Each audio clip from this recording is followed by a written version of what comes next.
Ada kabar gembira dari dunia olahraga bagi Aceh. Seorang putra Aceh berhasil menyabet gelar juara dunia untuk cabang olahraga unjuk kekuatan angkat berat tingkat internasional.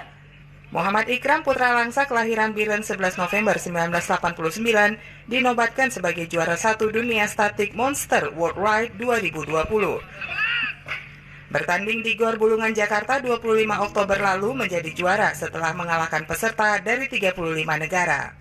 Ikram mampu mengangkat total beban 340,50 kg dengan rincian log lift 100,50 kg dan deadlift 240 kg. Anak kelima dari 6 bersaudara ini menjadi orang Asia pertama yang menjadi juara satu static monster worldwide. Ia berhasil mengalahkan lawannya Kisu dari Cina dengan total angkatan 333,30 kg dan Gintaris Kumienas dari Lituania yang mampu mengangkat total beban 325 kg.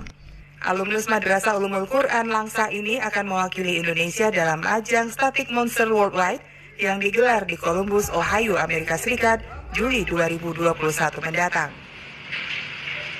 Banggakan yang buat saya tidak bisa tidur dan sebagainya ya. Prestasi yaitu Static Monster Worldwide. Jadi ini adalah tingkat dunia dari 35 negara. Alhamdulillah dalam sejarah di Indonesia saya menjadi peserta atau kontestan yang mampu meraih juara satu dunia dari 35 negara.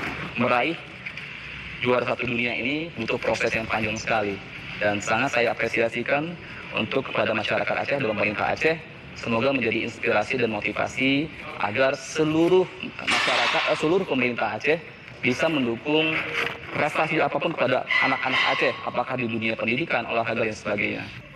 The Static Monster Worldwide adalah kompetisi kekuatan untuk pria dan wanita di seluruh dunia, dari segala usia dan kelas berat. Acara ini biasanya diadakan pada akhir pekan bulan Oktober setiap tahunnya, serentak di beberapa negara dan kota di seluruh dunia.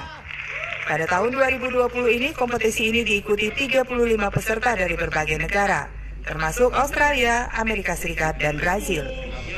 Maimunsir melaporkan dari Kota Langsa.